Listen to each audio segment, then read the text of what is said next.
China adalah negara dengan penduduk terbesar di dunia. Pada tahun 2014, jumlahnya mencapai 1,35 miliar. Tiongkok terus berusaha mengimbangi warganya yang terus bertumbuh dan perekonomian yang makin pesat, termasuk dengan membuat proyek-proyek pembangunan ambisius. Kali ini bukan membangun gedung tinggi, membuat dam raksasa, atau menghijaukan gurun Sahara. Tiongkok dilaporkan sedang meratakan gunung secara harfiah untuk menciptakan lahan rata. Idenya sederhana. Memangkas puncak gunung dan menggunakan tanahnya untuk mengisi lembah di bawahnya sehingga menciptakan permukaan rata. Puluhan kilometer persegi tanah datar telah dibuat di Chongqing, Xi'an, Yichang, Lanzhou, dan Yan'an. Di Lanzhou saja, ada perusahaan yang menargetkan pembentukan lahan 250 km persegi. Dengan cara meratakan 700 gunung. Tak hanya memberi ruang bagi penduduknya, lahan yang baru itu juga diharapkan akan menghasilkan miliaran renminbi, mata uang Tiongkok, lewat penjualan tanah atau sewa. Juga untuk memperluas pertanian. Saat hujan, membuat struktur di atasnya kolaps. Tak hanya menyebabkan kerugian ekonomi, tapi juga bisa membahayakan nyawa.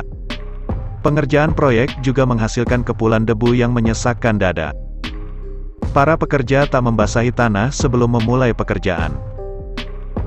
Proyek penciptaan lahan telah menyebabkan polusi udara dan air, longsor, dan bencana geologi seperti tanah yang tiba-tiba ambrol.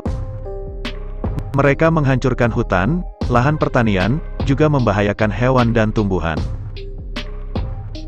Padahal bencana lingkungan pada akhirnya akan merugikan manusia. Proyek penciptaan lahan baru di China mengabaikan aturan lingkungan hidup karena pemerintah lokal lebih memilih peluang mengeruk uang daripada melindungi lingkungan. Juga belum ada bukti bahwa meratakan gunung akan membawa keuntungan. Perkiraan biaya 6 miliar dolar selama 10 tahun baru akan impas selama beberapa dekade. Tanah yang lunak membutuhkan waktu setidaknya 10 tahun untuk stabilisasi sebelum pembangunan bisa dilakukan. Jadi, para investor bisa kehilangan kesabaran sebelum balik modal. Untuk memperbaiki situasi dan kondisi, tak hanya butuh mengalokasikan dana untuk membiayai riset para geolog dan ahli geologi perairan, juga perlu bekerja sama dengan badan internasional yang punya keahlian khusus.